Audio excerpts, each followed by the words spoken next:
আসসালামু আলাইকুম প্রিয় দর্শক, সবাই কেমন আছেন? সবাইকে আমার অন্তরস্থল থেকে শুভেচ্ছা। আজকে খুব গুরুত্বপূর্ণ আপডেট, তো সবাই ভিডিওটা মনোযোগ সহকারে দেখবেন। খুব গুরুত্বপূর্ণ আপডেট আছে আজকে আপনাদের জন্য। তো আপডেটটা সেটা হলো, আপনারা কে কি বলেন জানি না, তো যে সম্পর্কে আপনাদের বলতেছিলাম যে মন্টিনিগ্রো ভিসা স্টাম্পিংয়ের বিষয় এবং বিশেষ একটা এম্বাসি আপডেট যে বিষয়টা, সেটাতে আশা করি সবাই মনোযোগ শুনবেন। যারা স্পেশাল মন্টিনিগ্রো ক্লায়েন্ট তাদের জন্য অনেক উপকারে আসবে। তো আজকের বিষয়টা হলো, আমরা যারা মন্টিনিগ্রোর এজেন্সির কাছে বা যার কাছে বই জমা দিছি, আমরা বলি যে ভাই কী খবর, ভিসা কবে হবে বা কী আসল বিষয়, বা অনেকের ডেট দিছে যে অমুক তারিখে। তো বাকি লোকেরটা আমি কি বলতে পারি না, তবে যারা আমার চ্যানেল ফলো করেন বা আমাকে ফলো করেন, আমি তাদেরকে বলতেছি, আপনারা জানেন যে আমার পাসপোর্ট টাকা রিটার্ন দেওয়ার কথা ছিল। তো সর্বশেষ যে আপডেটটা, আমার যে এজেন্সি উনি ইন্ডিয়াতে গেছে এবং উনি বর্তমানে দিল্লিতে আছে। কালকে উনি এম্বাসিতে যাবে। তো উনি কন্ট্রাক্টে ভিসা করার একটা ছিল, কন্ট্রাক্ট ছিল যে কন্ট্রাক্টে ভিসা করবে, এরকম কথা আমাদের বলছে। তো উনি কথাটা যতটুকু মিল আছে, উনি ইন্ডিয়াতে গেছে অলরেডি। আর মন্টিনিগ্রো এম্বাসি যতটুকু জানতে পারছি, যারা অনলাইন হয়েছে বাইয়া হয়েছে, তাদের কাছে প্রায় 3500-র মতো ফাইল অনলাইন হয়েছে। বাকি ফাইলই অনলাইন হয়েছে না। অনেক ওয়ার্ক পারমিট পাইছেন, এটা পাইছেন, ওটা পাইছেন, কিন্তু ওডি অনলাইন হয়েছে না।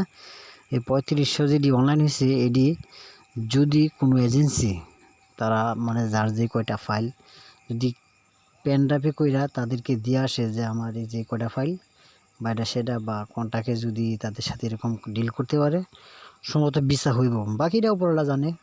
যেহেতু আমার এজেন্সি গেছে, যদি ভিসা হয় তো আমি অবশ্যই জানতে পারবো বা আপনাদের জানাবো যে ভিসা হয়েছে বা না হয়েছে। তবে এই কথাটা সত্য, ভিসা হইলেও পাসপোর্ট নিয়ে আইব, ভিসাত পাসপোর্ট লাগে, না হইলেও পাসপোর্ট নিয়ে আইব।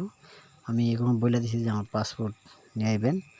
আমি আপনাদের সাথে আর ওয়েট করতে পারবো না, কারণ একদিন হয়ে গেছে। এই কথা আমি ওনাদেরকে বলে দিছিলাম।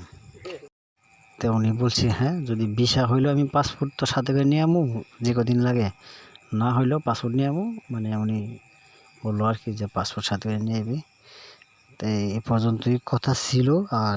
আর কিছু আপডেট দিয়ে রাখি, মন্টিনিগ্রো এম্বাসি কোনো এজেন্সি কোনো আপডেট দিতে পারছে না, এমনকি আমার এম্বাসিও না, আমার এজেন্সিও না, কোনো এজেন্সি কোনো আপডেট যে নোটিশ বা এটা সেটা এরকম কোনো কিছু দিতে পারতেছে না।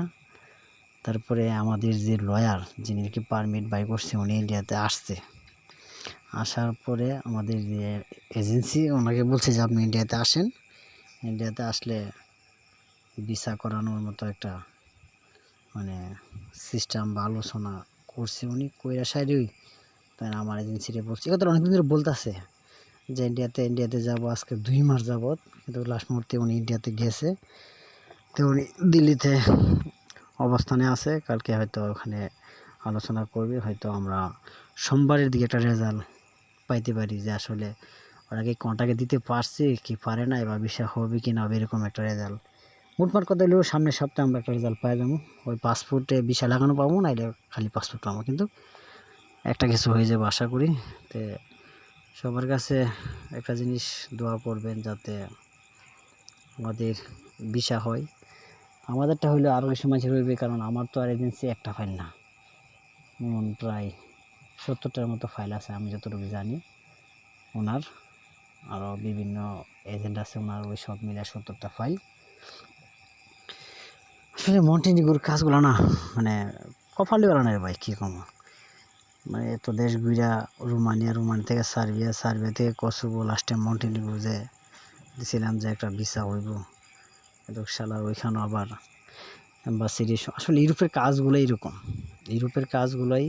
বিশেষ করে নন সেনজেন দেশের যে এম্বাসিগুলো আছে, আপনি দেখবেন সবগুলোই একটা আছে যে হ্যাঁ ভিসা দিতে আছে, রিজেকশন বেশি করছে, এটি হলো একটা, এটা ভালো আছে। কিন্তু এই নন সেনজেন কান্ট্রিগুলো যেমন কসোভো, সার্বিয়া, আলবেনিয়া, মন্টিনিগ্রো, ননসেন্সের যে কান্ডিগুলো আছে এটা কী করে এম্বাসি ডাইরেক্ট বন্ধ করে আলা, যে 1 মাসের লেগে বা 15 দিনের লেগে 20 দিনের লেগে ডাইরেক্ট বন্ধ করে আলা। তো বন্ধ করে এলে কী জানেন, কার্যক্রম বন্ধ থাকলে তখন কোনো ক্লায়েন্ট ওইটা সহ্য করতে পারে না, কোনো এজেন্টও সহ্য করতে পারে না যে বন্ধ। আর যদি কন্টিনিউ ভিসা দিতে থাকে রিজেকশনের হার বেশি, তখন সমস্যা হয় না। তো যারা কন্টিনিউ ভেরিফিকেশন দরকার তাহলে চ্যানেলটা সাবস্ক্রাইব করেন। ভালো থাকবেন, আপডেট দিব আপনাদেরকে, দেখি আমার এজেন্সি কী বলে। ওকে, ধন্যবাদ সবাইকে।